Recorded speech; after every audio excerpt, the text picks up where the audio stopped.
Hello. Well, I'm sitting in the Festival Theatre in the middle of a production of Paul Gallico's Snow Goose, which of course is a short story which we've adapted for the stage. One of the reasons for choosing that is that many years ago, when I was 15 or 16 at a drama course, in the evening, actors came and performed for us, and one of the actors, whose name unfortunately I can't remember, came and did the Snow Goose, where he told the story and he read all the parts, and it sort of stayed in my mind, and over the years I've always wanted to try to adapt it for the stage, and funnily enough it's this pandemic that's given me this opportunity. So we're going to film this as well as, of course you can see it live, so I hope you're going to enjoy this very moving piece. It's set against the backdrop of the war. It's about friendship, it's about self-sacrifice, it's about disability, and at the end it's about love.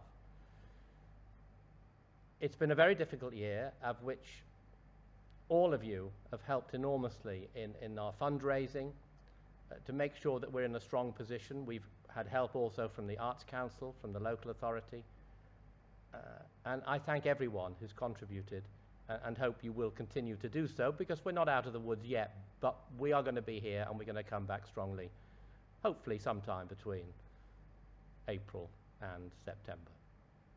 Thank you for watching. I hope you enjoy it.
We shall fight in France. We shall fight on the seas and oceans. We shall fight with growing confidence and growing strength in the air. We shall defend our island, whatever the cost may be. We shall fight on the beaches. We shall fight on the landing grounds. We shall fight in the fields and in the streets. We shall fight in the hills. We shall never surrender.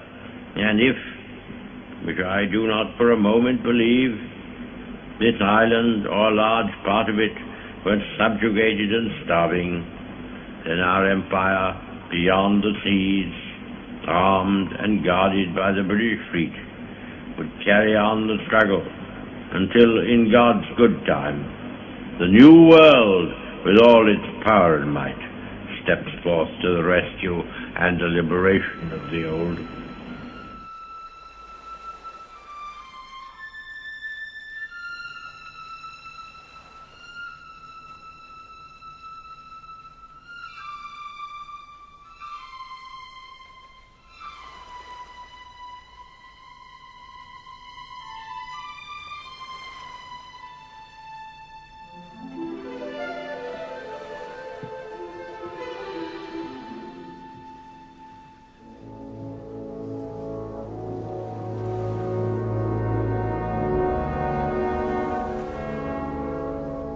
The Great Marsh lies in the Essex coast, between the village of Chelmsbury and the ancient Saxon fishing hamlet of Wickledroth.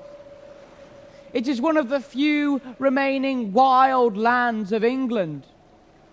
A low, far-reaching expanse of grass and reeds and half-submerged meadowlands, ending in a great salting and tidal pools and mudflats against the restless sea.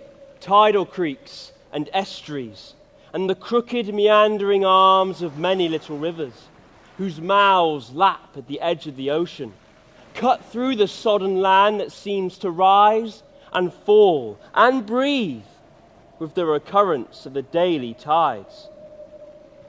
It is desolate, utterly lonely, and made lonelier by the calls and cries of the wildfowl that make their homes in the marshlands and saltings, the wild geese and the gulls, the teal and widgeon, the redshanks and curlews that pick their way through the tidal pools. Of human inhabitants, there are none, and none are seen, with the occasional exception of a wildfowler or native oyster fisherman, who still ply a trade already ancient when the Normans came to Hastings.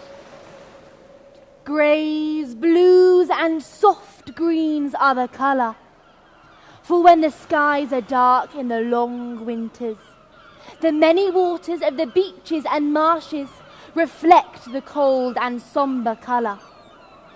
But sometimes, at sunrise and sunset, skies and land are aflame with red and golden fire. Hard by one of the winding arms of the little river Ailder runs the embankment of an old sea wall, smooth and solid, without a break, a bulwark to the land against the encroaching sea. Deep into a salting some 3 miles from the English Channel, it turns north. At this corner, its face is gouged and broken and shattered, for it has been breached, and at the breach the hungry sea has already taken for its own the land, the wall, and all that stood there. At low water, the blackened and ruptured stones of the ruins of an abandoned lighthouse show above the surface, with here and there, like buoy markers, the top of a sagging fence post. Once, this lighthouse abutted on the sea was a beacon on the Essex coast. Time shifted land and water, and its usefulness came to an end.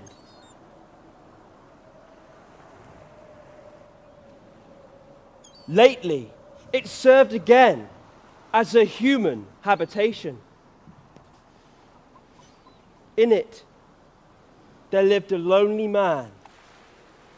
His body was warped, but his heart was filled with love for wild and hunted things. He was ugly to look upon, but he created great beauty.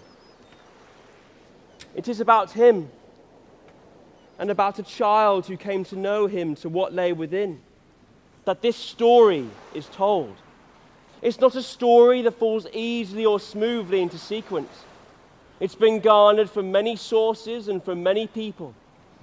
Some of it comes in the form of fragments from men who looked upon strange and violent scenes. For the sea has claimed its own and spreads its rippled blanket over the sight. And the great white bird with the black-tipped pinions that saw it all from the beginning to the end has returned to the dark, frozen silences of the Northlands whence it came. In the late spring of 1930, Philip Ryder came to the abandoned lighthouse at the mouth of the Ailder. He bought the light and many acres of salting and marshland surrounding it. He lived and worked there alone all year round. He was a painter of birds and of nature who, for reasons, had withdrawn from all human society. Some of those reasons were apparent on his fortnightly visits to the little village of Chelmbury for supplies, where the natives looked askance at his misshapen body and dark visage.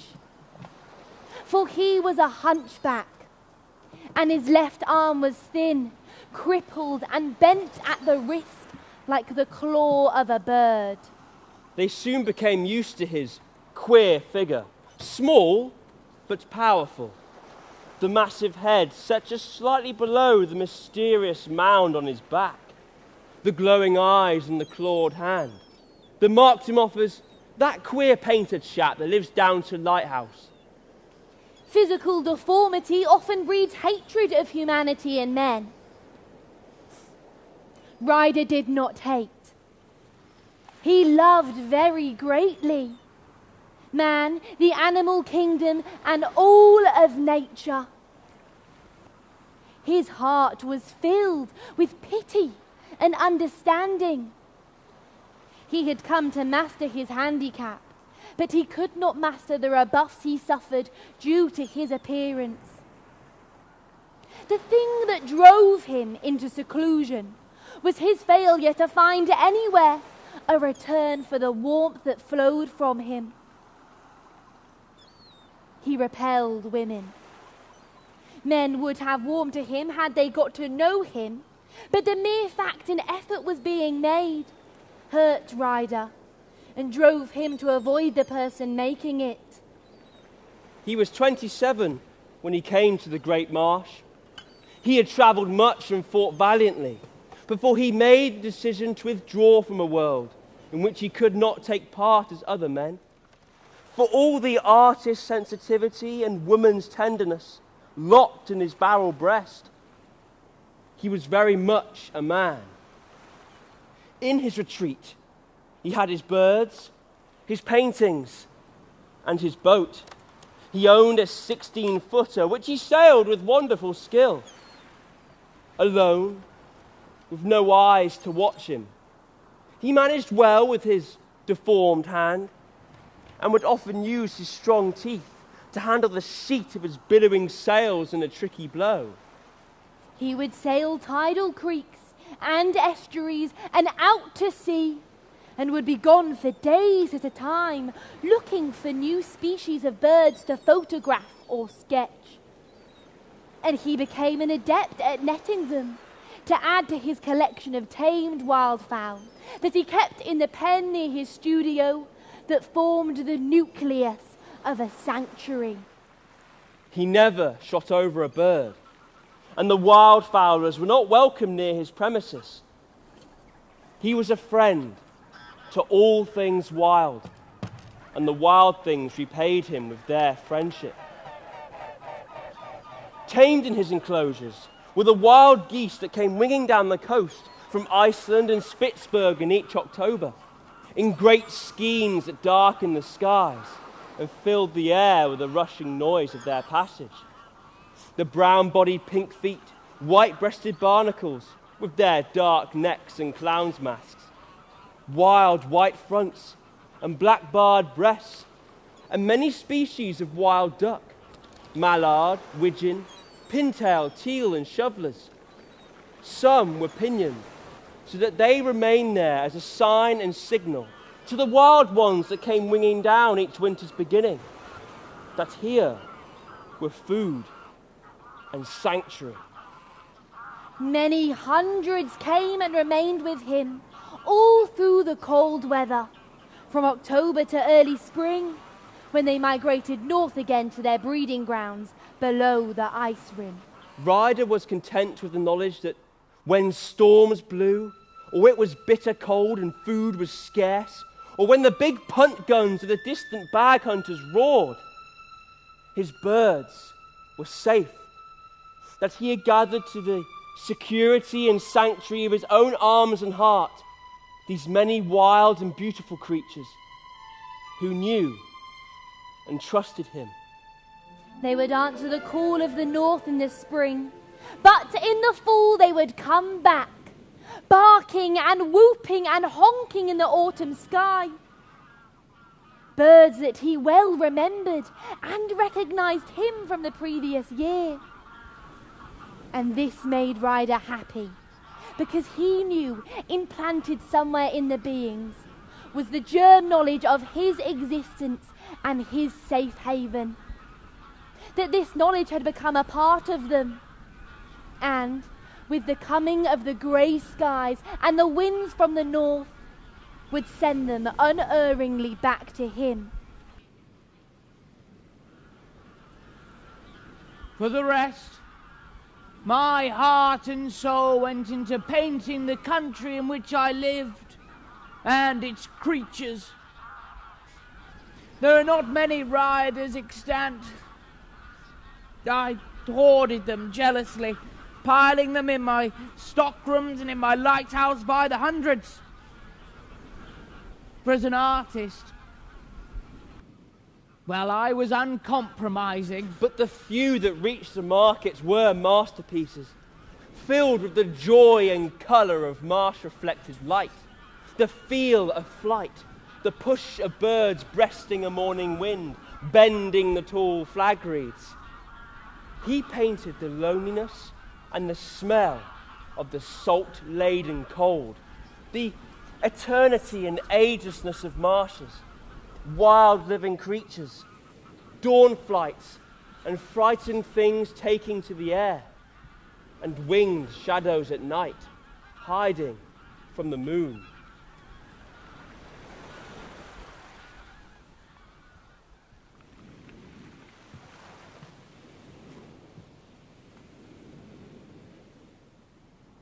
One November afternoon, 3 years after I came to the Great Marsh, a child approached the lighthouse by means of the sea wall.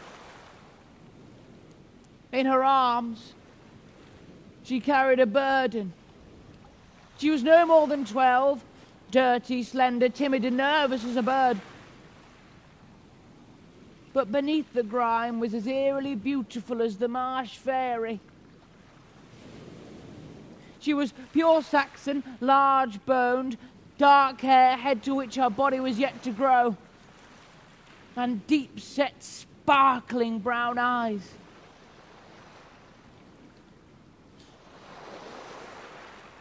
She was terribly frightened of this ugly man who she'd come to see, for legend had already begun to spin about me, and the wildfowlers hated me for interfering with their sport. But greater than her fear was the need of which she bore. For locked in her child's heart was the knowledge, picked up somewhere in the swamplands, that in the lighthouse lived an ogre who could heal injured things.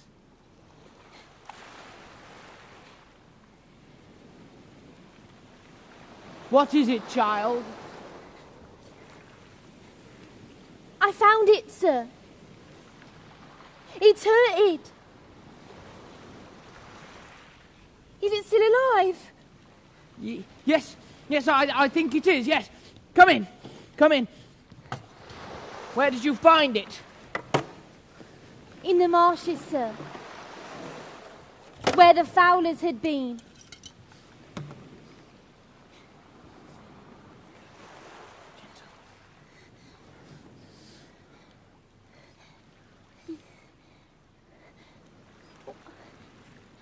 What is it, sir?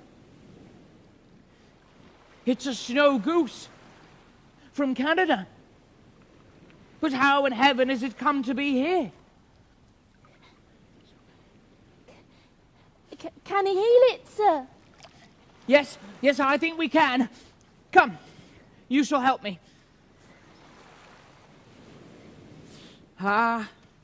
She's been shot, poor thing. Her leg is broken, and this wingtip, but not too badly. See?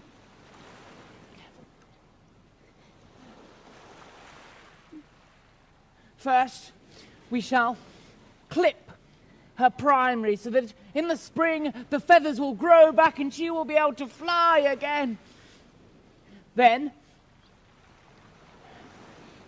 We shall bandage the wing close to her body so that she cannot move, and make a splint for the poor leg. This bird is a young one, no more than a year old. She was born in a northern land, a land far across the sea, a land belonging to England. When she was in flight, a great storm must have seized her and whirled and buffeted her around. It must have been a truly terrible storm, stronger than her great wings, stronger than anything. And she had no choice but to fly before it. When finally it had blown itself out, she was over a different land, surrounded by strange birds, ones that she had never seen before. Exhausted after her ordeal, she had settled in a friendly green marsh, only to be met by the blast of a hunter's gun.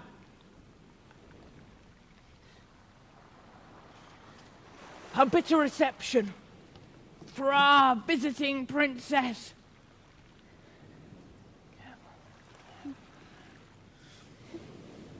We shall call her La Princesse Perdue, the lost princess. And in a few weeks she will be much better. See?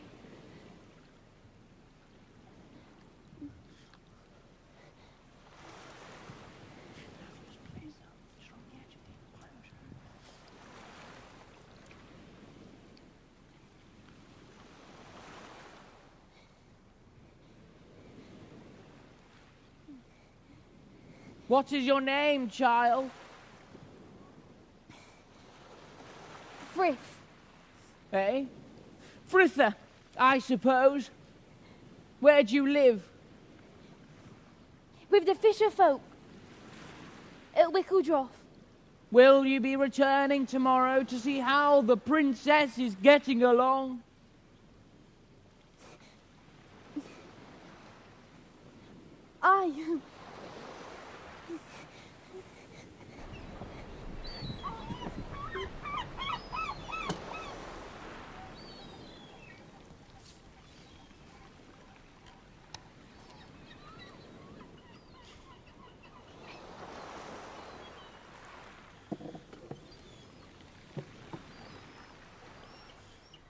The snow goose mended rapidly, and by midwinter was already mingling with the pink-footed geese of which she associated, rather than the barnacle geese, and had learned to come to be fed at my call. And the child, Frith, or Fritha, yes, she had become a frequent visitor of mine.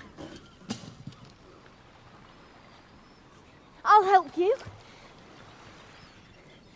She had overcome her fear of me, for locked in her child's imagination was this great white creature from a land far across the sea, a land that was all pink, and one that I showed her on a map as we traced out the snow goose's journey from Canada to the great marsh of Essex.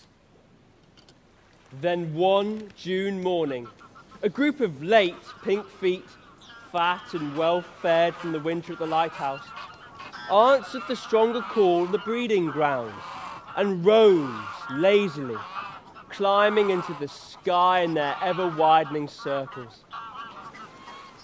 With them, her white body and black-tipped pinions, shining in the spring sun, was the snow goose. It so happened that Frith was at the lighthouse. The cry of the goose brought Frith and Ryder running from the studio. Look!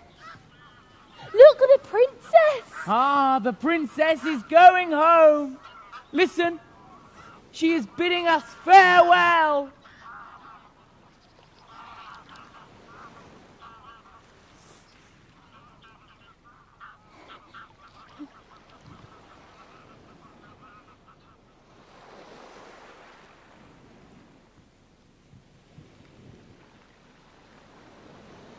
with the departure of the Snow Goose ending Frith's visits to the lighthouse, I learned all over again the meaning of the word loneliness.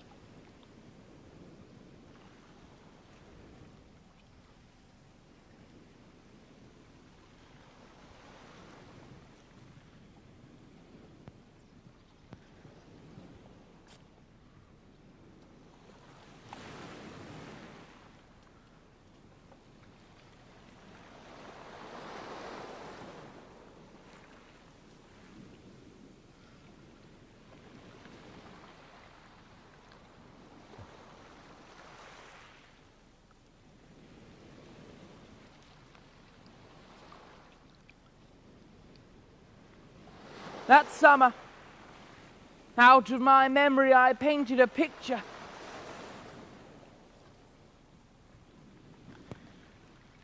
A picture of a grime-covered girl, her hair tousled by the November storm, and holding in her arms a wounded white bird.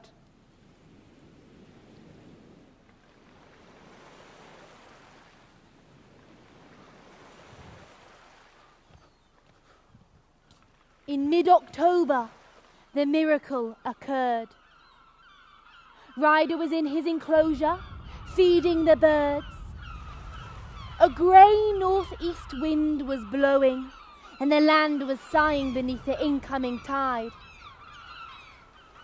Above the sea and wind noises, he heard a high, clear note.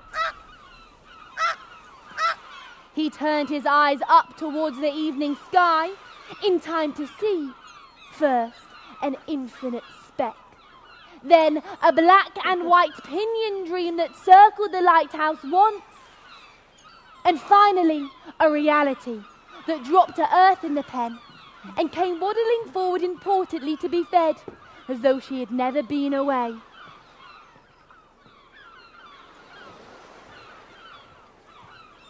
It was the Snow Goose. There was no mistaking her. Tears of joy came to Ryder's eyes. Where had she been? Surely not home to Canada. No, she must have summered in Greenland or Spitsbergen with the pink feet. She had remembered and returned. When next I went into Chelmsbury for supplies, I left a message with the postmistress, one that must have caused much bewilderment. I said, "Tell Frith, who lives with the fisherfolk at Wickledroth, that the lost princess has returned." 3 days later, Frith, taller, still tousled and unkempt, came shyly to the lighthouse to visit La Princesse Perdue.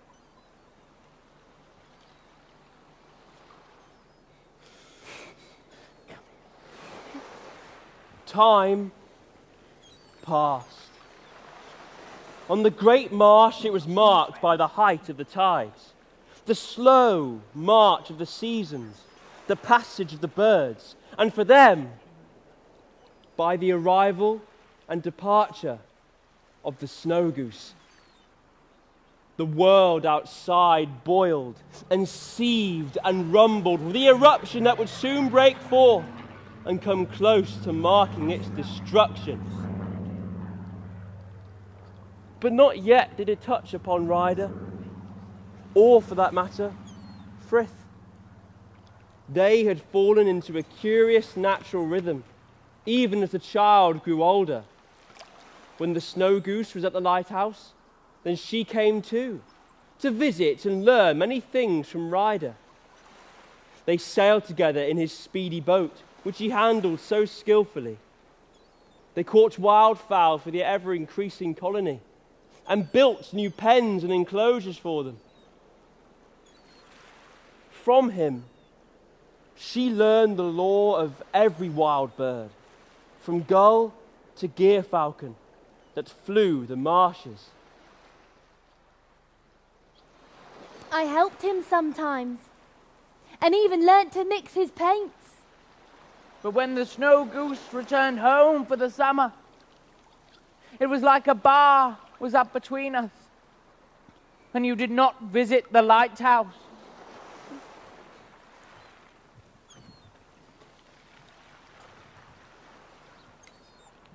One year the bird did not return, and Philip was heartbroken.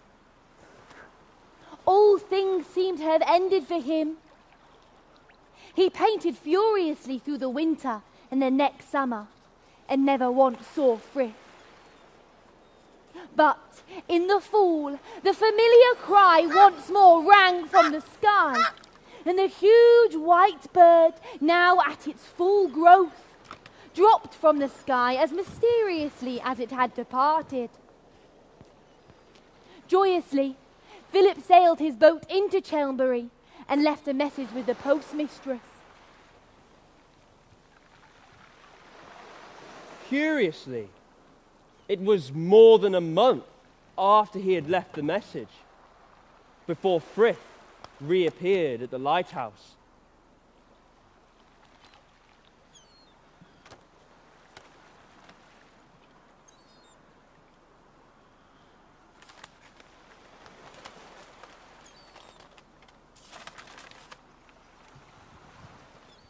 And Ryder, with a shock, realized she was a child no longer.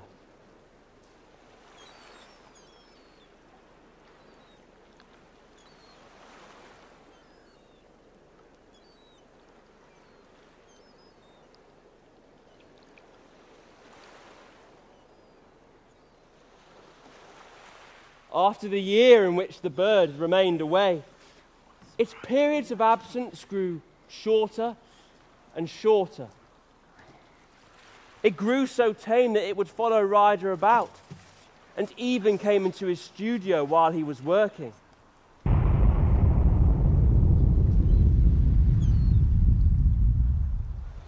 In the spring of 1940, the birds migrated early from the great marsh.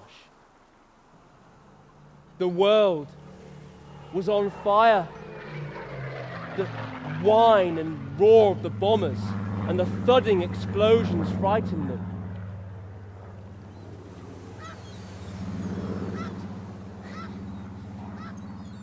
Philip! Philip!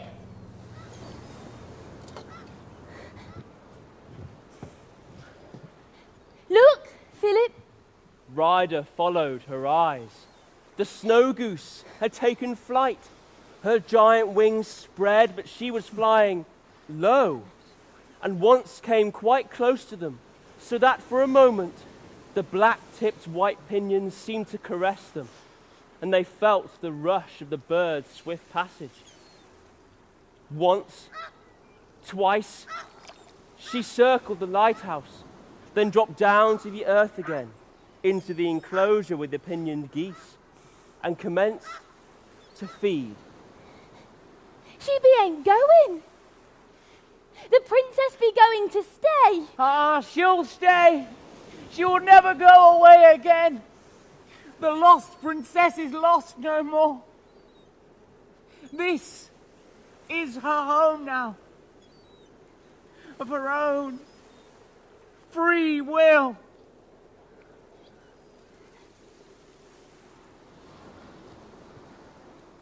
The spell the bird had woven about me was broken.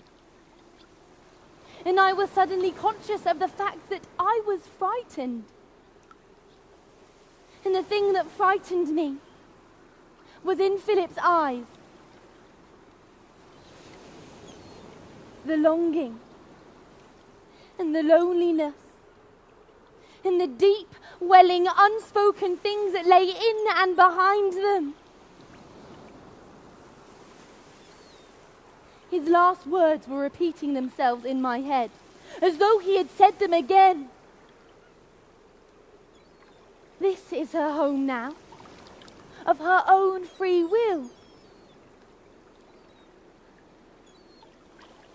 The delicate tendrils of my instincts reached to him and carried to me the message of the things he could not speak because of what he felt himself to be. Misshapen and grotesque. And where his voice might have soothed me, my fright grew greater at his silence and the power of the unspoken things between us. The woman in me bade me to take flight from something I was not yet capable of understanding.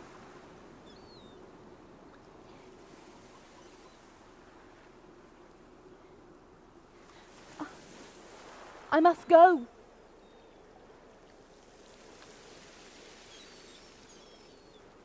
Goodbye.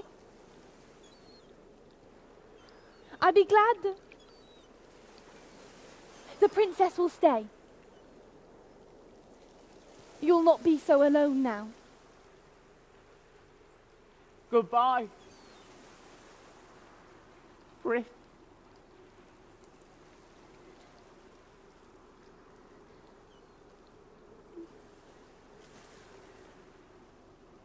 She was far away before she dared turn for a backward glance. He was still standing on the sea wall, a dark speck against the sky. Her fear had stilled now. It had been replaced by something else, a queer sense of loss that made her stand quite still, just for a moment. So sharp was it.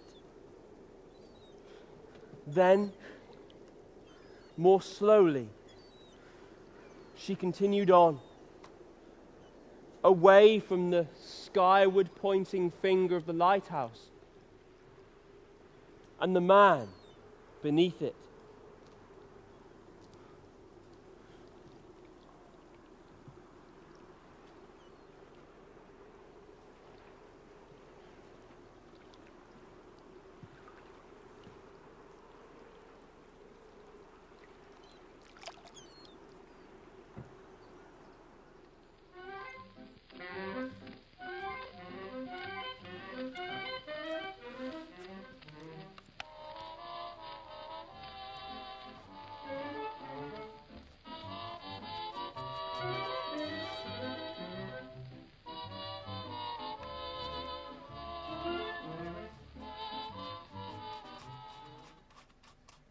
A number of appeals for recruits have been issued today.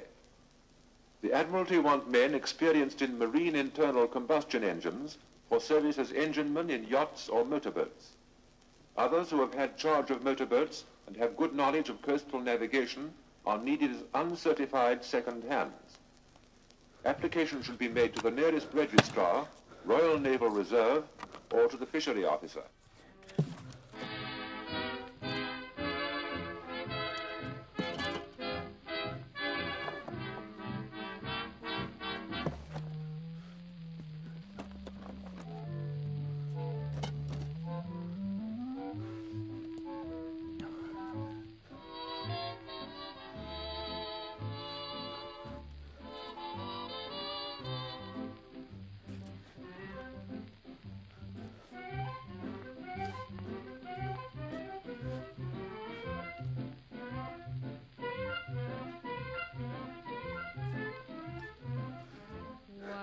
Cigarette was burning.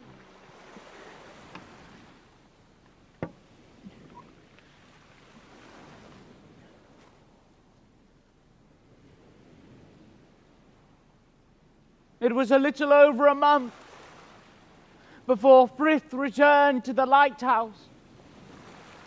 May was at its end, and the day too, with the long golden sun replaced by the silver of the moon hanging in the eastern sky.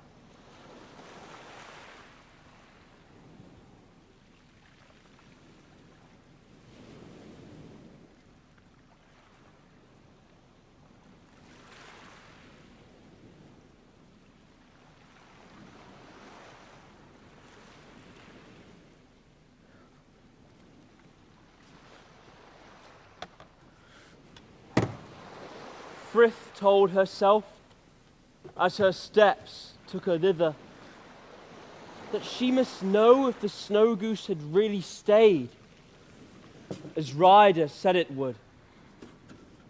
Perhaps it had flown away after all. But her firm tread on the sea wall was full of eagerness, and sometimes, unconsciously, she found herself hurrying.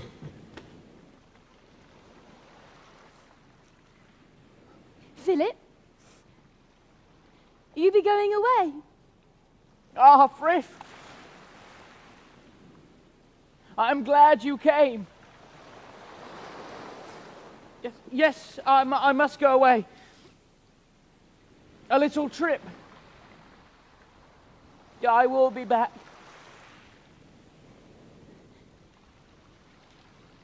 Where must you go? I must go to Dunkirk. 100 miles across the channel. Men are stranded on the beaches there, hunted by the advancing German army. The port is in flames. The position is perilous. I can go in my boat. It can take 6 men at a time, at a pinch 7. I can make many trips from the beaches to the transporters. Philip, why must you go? You'll not come back. Men are like hunted birds, Frith. Like the hunted and wounded birds we used to find and bring to sanctuary. Over them fly steel peregrines and gay falcons. They have no protection from those iron birds of prey.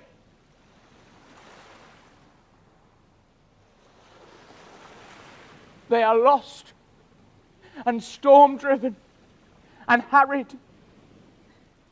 Like the Princess Perdue, you brought me out to the marshes all those years ago. And we healed her. They need help, my dear. Just like those wounded birds needed help. And that is why I must go. Yes. It is something that I can do. Yes, I can.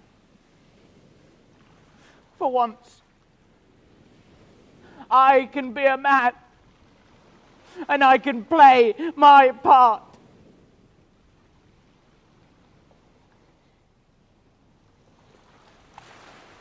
He has changed so.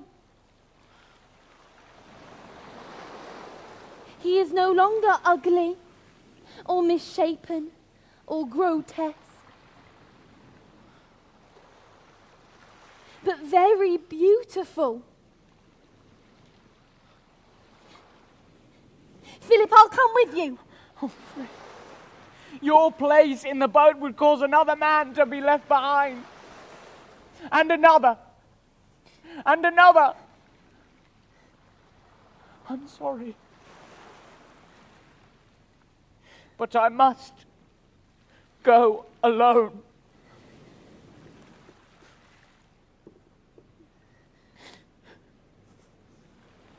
Goodbye. Will you look after my birds until I return?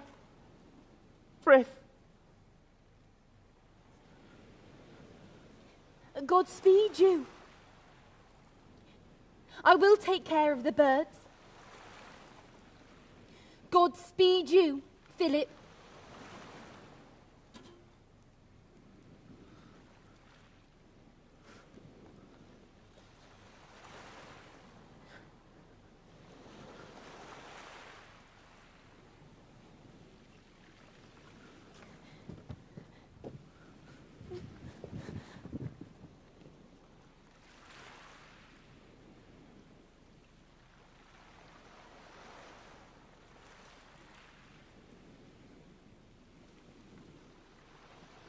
I stood on the sea wall and watched the sail gliding down the swollen estuary.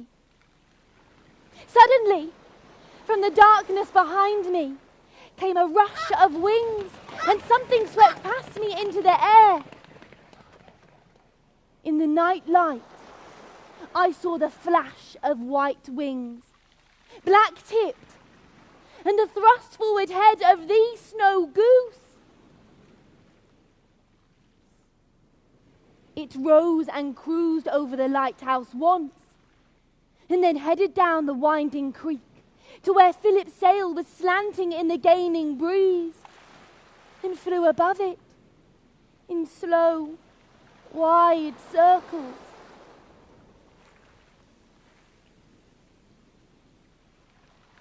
White sail and white bird. Watch over him. Watch over him.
A goose! A blooming goose about me. A goose it was. Jock here seed it same as me. It come flying down out of the muck and stink and smoke of Dunkirk that was overhead. It was white with black on its wings, and it circled us like a blooming dive bomber. Oh. Jock here, he says, "We're done for. It's the angel of death for come for us." "Gone," I says. "It's a ruddy goose. Come over from home with a message from Churchill." "And how are we enjoying the blooming bathing?" "It's an omen. That's what it is. A blooming omen. We'll get out of this yet, me lad." We was roosting on the beaches between Dunkirk and the Penny, like a lot of blooming pigeons on Victoria Embankment, just waiting for Jerry to pot us. And he potted us good too. He's behind us and flanking us and above us. He give us shrapnel and he give us HE and he peppers us from the blooming atmosphere with jitter smiths. And offshore, it's the Kentish Maid, a ruddy excursion scow, what I've taken many a trip on out of Margate in the summer, for 2 and 6, just waiting there to take us off, half a mile out from the blooming shallows. And whilst we're lying there, on the beach, done in and cursing, because there ain't no way to get out to that boat, a Stuka dives on her, and his bombs drop alongside of her, throwing up the water like the blooming fountains in the palace gardens. A regular display it was.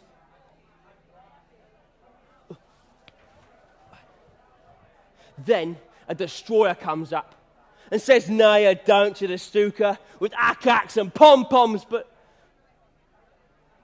then another Jerry dives on the destroyer and hits her. God, does she go up? and the smoke and the stink come drifting inshore, all yellow and black. And then out of it comes this blooming goose, circling around us, trapped on the beach. And then, around a bend, he comes in a blooming little sailboat, just sailing along, as cool as you please. You know, like a blooming toff out for a pleasure spin on a Sunday afternoon at Henley. Who comes? Him that saved a lot of us. He sailed clean through a boil of machine gun bullets from a jerry in a jittersmith what was strafing. A Ramsgate motorboat what had tried to take us off had been sunk there half an hour ago. The water was all frothing with shell splashes and bullets, but he didn't give it no mind, he didn't. He didn't have no petrol to burn or explode, and he sailed in between the shells. Into the shallows he comes, out the dark smoke of the burning destroyer. A little man with a blooming claw for an hand and an hump on his back. He had a rope in his teeth that was shining white, his good hand on the tiller and his crooked one beckoning us to come. And overhead, around and around, flied the ruddy goose. Jockey, he says, "Look, it's the bloody devil come for us himself. I must have been struck down and don't know it." "Go on," I says. "It's more like the good Lord, it looks to me, than any bloomin' devil." He did too. You know, like the pictures in the Sunday school books, with his white face and dark eyes, and his blooming boat. "I could take 7 at a time," he sings out when he's in close. Our officer shouts, "Good man! You 7 nearest, get in!" We waded out to where he was. I was that weary I couldn't climb over the side. But he grabs me by the collar of me tunic and pulls with a, "In you go, lad. Come on, next man." And in I went. God, he was strong, he was. Then he sets his sail. Part of it looks like a blooming sieve with machine gun bullets, and shouts, "Keep down the bottom of the boat, boys, in case you meet any of your friends." And then we're off. Him sitting in the stern, with a bit of rope in his teeth, another in his crooked claw, and his good hand on the tiller, steering and sailing for the spray and shells thrown by a land battery somewhere back on the coast. And the goose is flying overhead, onking above the wind and the row Jerry was making, like a blooming Morris 8 on Winchester bypass. "I told you yon goose was an omen," I says to Jock. "Look at him there, a blooming angel of mercy." Him at the tiller just looks up at the bird with the rope in his teeth and grins at her like he knows her a lifetime. He brings us out to the Kentish maid, then turns round and goes back for another load. He made trips all afternoon and all night too, because the light of Dunkirk burning was bright enough to see by. I don't know how many trips he made, but him and a Nobby Thames Yacht Club motorboat and a big lifeboat from Poole that came along brought off all there was of us on that particular stretch of hell, without the loss of a man. We sailed when the last man was off, and there was more than 700 of us aboard a boat built to take 200. He was still there when we left, and he waved us goodbye and sailed back towards Dunkirk, the bird with him. Blimey. It was queer to see that really big goose ride flying around his boat, lit up by the fires like a white angel against the smoke. A stooker had another go at us halfway across, but he'd been staying up late nights and missed. By morning, we were safe home.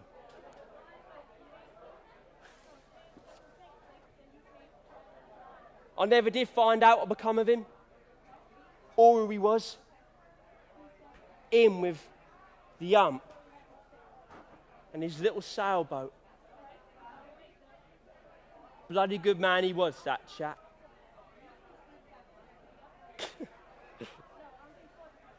A ruddy big goose. What you know? A curtain of darkness hangs over the coast of Britain. The dark shadow of ships flash their signals to the shore. As dawn breaks, Pathy Gazette's cameraman is on a tiny merchant ship. He is risking his life to bring you the pictures. He is on his way to Dunkirk.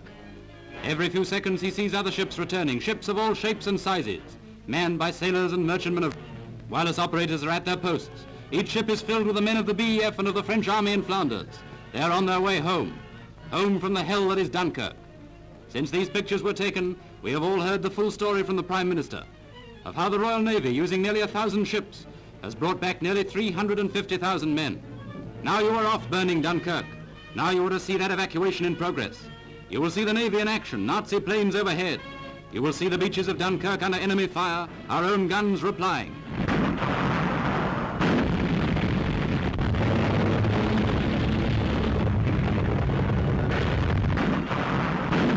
You will see the calm waters dotted with hundreds of men as they wade or swim out to the ships. Here in pictures is the triumph that turned a major military disaster into a miracle of deliverance.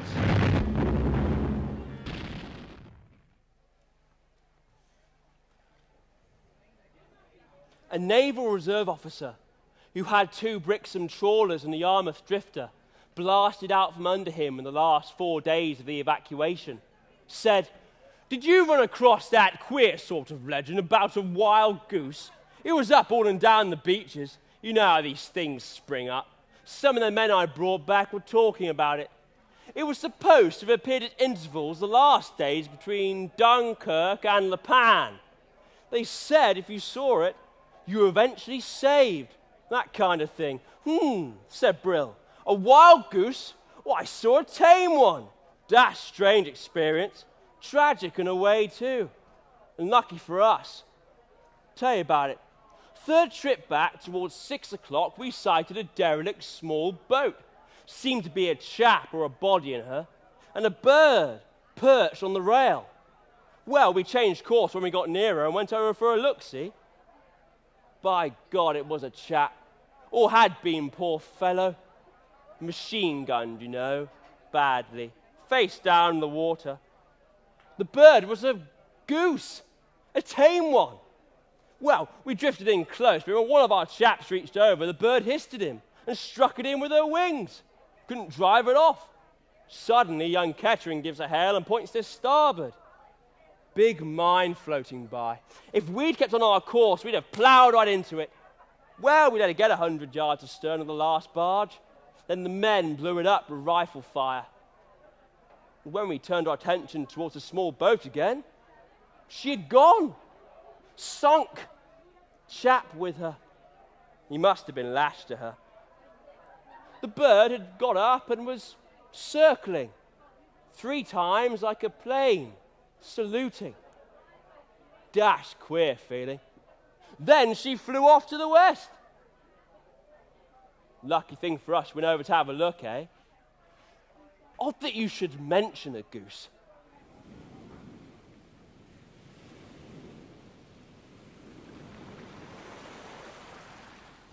I remained alone at the little lighthouse on the great marsh,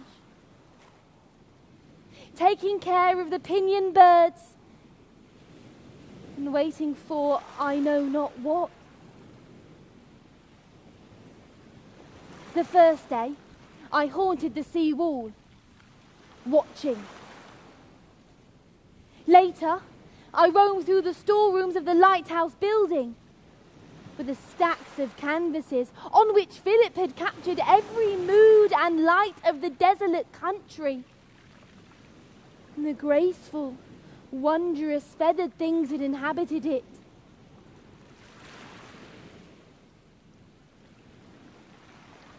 Among them,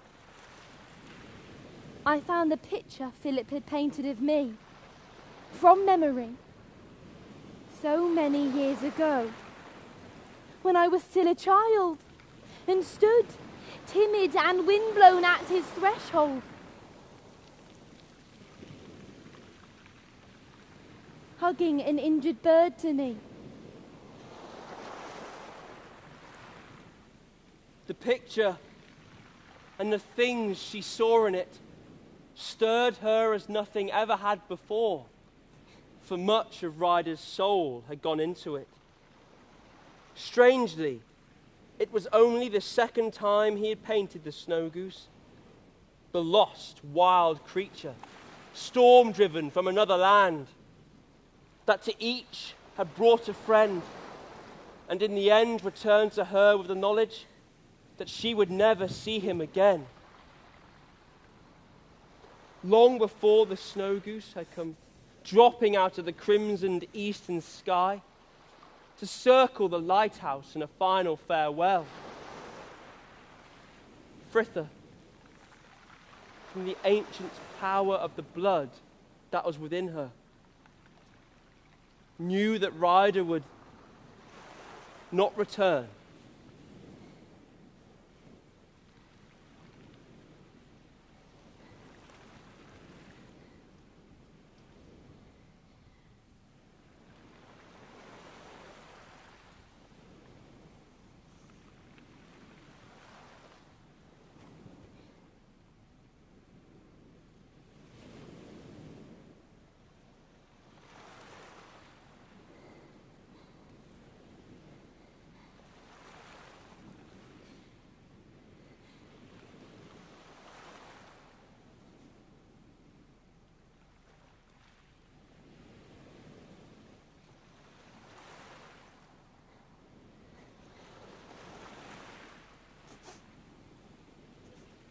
And so, when one sunset she heard the high-pitched, well-remembered note cried from the heavens, it brought no instant of false hope to our heart. This moment, it seemed, she had lived before many times.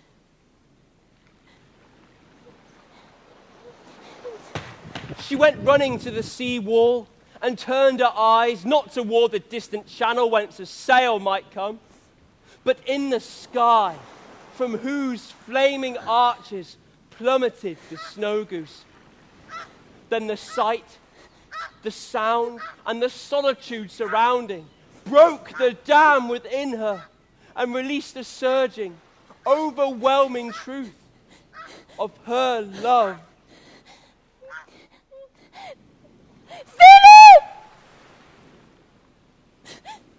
Let it well forth in tears.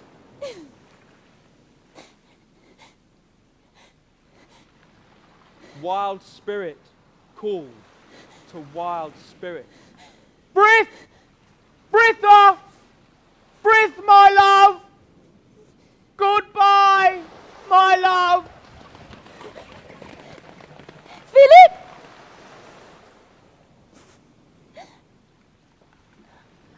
I love you!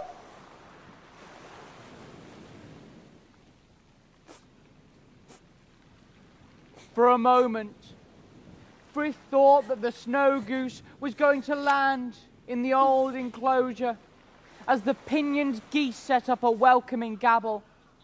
But it only soared low, then flew high into the sky into a graceful glide once round the lighthouse, and then began to climb. Watching it, Frith no longer saw the snow goose, but the soul of Ryder, taking farewell of her before departing forever. She was no longer flying with it, but earthbound. She stretched her arms up into the sky, stood on tiptoes, reaching, and cried, Godspeed! Godspeed, Philip!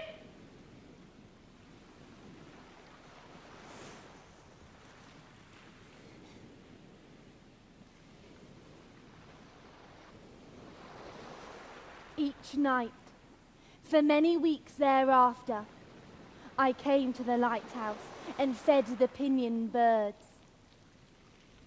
Then one early morning, a German pilot on a dawn raid mistook the old abandoned light for an inactive military objective, dived onto it, a screaming steel hawk, and blew it and all it contained into oblivion.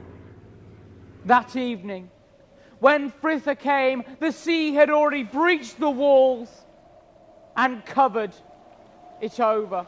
Nothing was left to break the utter desolation. No marsh fowl had dared to return. Only the frightless gulls wheeled and soared and mewed their plaint where it had once been.